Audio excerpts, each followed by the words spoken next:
ನಿಮ್ಮ ಸ್ನೇಹಿತರು ಒಂದು ಪ್ರಯೋಗ ಮಾಡಿದ್ರು ಅಲ್ವಾ? ಈ ಪ್ರಯೋಗದ ಹೆಸರೇನು?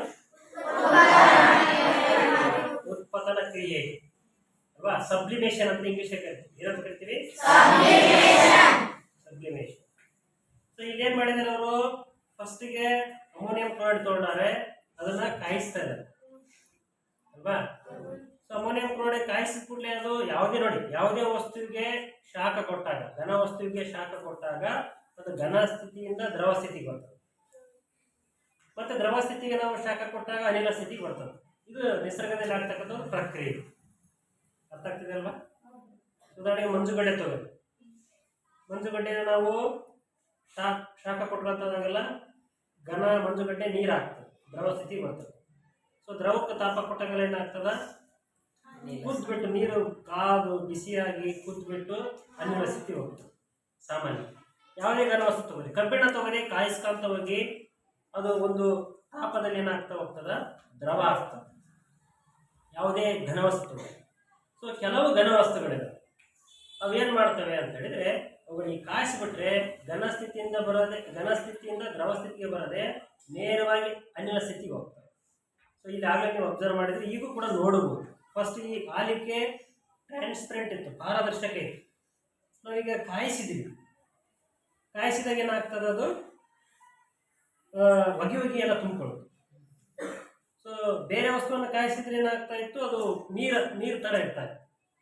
ಸೊ ಇದು ನೇರವಾಗಿ ಹೊಗೆ ಇದೆ ಅಂತ ಹೇಳಿದ್ರೆ ಘನ ಸ್ಥಿತಿ ಇದ್ದದ್ದು ನೇರವಾಗಿ ಆವಿ ಸ್ಥಿತಿ ಬಂದಿದೆ. ಇದು ನಾವು ಉತ್ಪತನ ಅಂತ ಕರೀತೀವಿ, ಸಬ್ಲಿಮೇಷನ್ ಅಂತ ಕರೀತೀವಿ. ಹೌದಾ?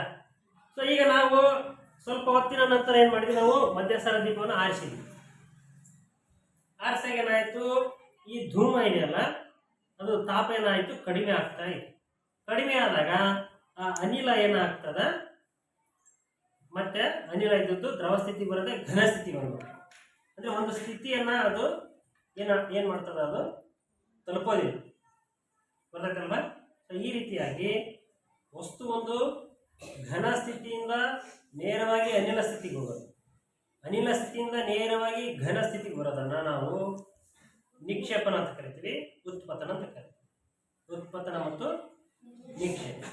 ಸೊ ಈಗ ನಾವು ಈ ಪ್ರಯೋಗಕ್ಕೆ ಮಧ್ಯಸ್ಥಾನ ದೀಪ ಬಳಸಿದ್ವಿ. ಯಾಕಪ್ಪ ಅಂತ ಹೇಳಿದ್ರೆ ಇದರಲ್ಲಿ ಮಧ್ಯಸ್ಥಾನ ದೀಪ ಅಂತ ಯಾಕೆ ಕರಿತೀವಿ? Very good. ಅದರಲ್ಲಿ ಮಧ್ಯ ಇದೆ, ಮಧ್ಯಸಾರ ಇದೆ, ಸ್ಪಿರಿಟ್ ಅಂತ ಕರಿತೀವಿ. ಆಲ್ಕೋಹಾಲ್ ಅಂತಿಲ್ಲ, ಸ್ಪಿರಿಟ್, ಅದನ್ನ ನಾವಲ್ಲಿ ಬಳಸ್ಕೊಂಡು ಈ ಸ್ಪಿರಿಟ್ ಕಂಪ್ಲೀಟ್ ಕಂಬಷನ್ ಆಗ್ತದೆ, ಸಂಪೂರ್ಣ ದಹನ ಕ್ರಿಯೆಗಳು ಪಡ್ತದೆ ಅಲ್ವಾ? ಸೊ ಇಲ್ಲಿ ಇದನ್ನು ಸುಟ್ಟಾಗ ಹೊಗೆ ಬರಲ್ಲ ಅಲ್ವಾ? ಏನು ಕಪ್ಪು ಮಸಿ ಆಯ್ತಾ? ಇಲ್ಲ. ಆಗಿದೆನಾ? ಆಗಿದೆ ಅಂತ ಹೇಳಿದ್ರೆ ಅದು ಇದಿರುತ್ತಲ್ವ, ಬತ್ತಿಯನ್ನು ನಾವು ನೀಟಾಗಿ ಅಡ್ಜಸ್ಟ್ ಮಾಡೋದು. ಜಾಸ್ತಿ ಬಿಟ್ಟರೆ ಹಂಗಾಗ್ತದೆ. ನೀಟಾಗಿ ಅಡ್ಜಸ್ಟ್ಮೆಂಟ್ ಮಾಡ್ಕೊಂಡ್ರೆ ಅದು ನೀಟಾಗಿ ಬ್ಲೂ ಫ್ಲೇಮಲ್ಲಿ ಉರಿತದೆ, ನೀಲಿ ಜ್ವಾಲೆಯಲ್ಲಿ ಉರಿತದೆ. ನೀಲಿ ಜ್ವಾಲೆಯಲ್ಲಿ ಯಾವ ಉರಿತಾವೋ ಅವೆಲ್ಲವೂ ಸಂಪೂರ್ಣ ದಹನದಲ್ಲಿ ಉರಿತವೆ. ಸಿಲಿಂಡರ್ ನಿಮ್ಮಲ್ಲಿ LPG ಇದೆ ಅಲ್ವಾ? ಸೊ LPGಯಿಂದ ಅಡುಗೆ ಮಾಡಿದ್ರೆ ಪಾತ್ರೆಗಳಿಗೆ ಮಸಿ ಆಗ್ತಲ್ಲ, ಗೊತ್ತಲ್ವ? ಸಂಪೂರ್ಣ ದಹನ ಆಗ್ತದೆ. ಸೊ ಸೀಮೆಎಣ್ಣೆ ತಗೊಂಡು ಏನಾಗ್ತದ?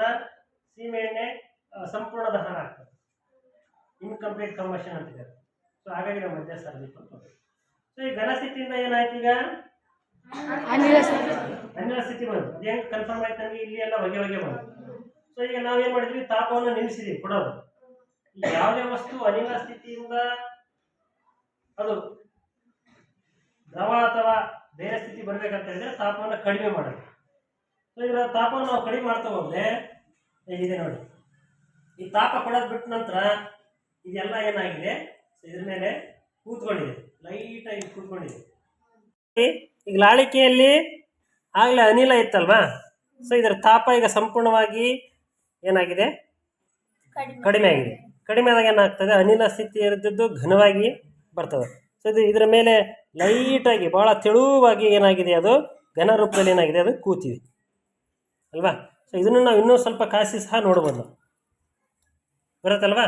ಸೊ ಈ ರೀತಿಯಾಗಿ ವಸ್ತುಗಳ ಒಂದು ಸ್ಥಿತಿಯನ್ನು ಬದಲಾವಣೆ ಮಾಡೋದನ್ನು ಅಂತ ಕರಿತೀವಿ ನಾವು ಉತ್ಪತನ ಮತ್ತು ನಿಕ್ಷೇಪಣ ಅಂತ ಕರಿತೀವಿ. ಬರುತ್ತಲ್ವಾ? ಇನ್ನೂ ಸ್ವಲ್ಪ ಹೆಚ್ಚು ನೋಡುತ್ತೆ ಏನಾಗುತ್ತೆ ಘನ ರೂಪದಲ್ಲಿದೆ ಸಂಗ್ರಹ ಆಗಿದೆ. ಇಲ್ಲಿ ಸುತ್ತಾಗ್ತದೆ. ಸುತ್ತಲನ ಮತ್ತೆ ಆವಿಯಾಗಿ ಮತ್ತೆ ಅಲ್ಲಿ ಘನ ಆಗಿದೆ.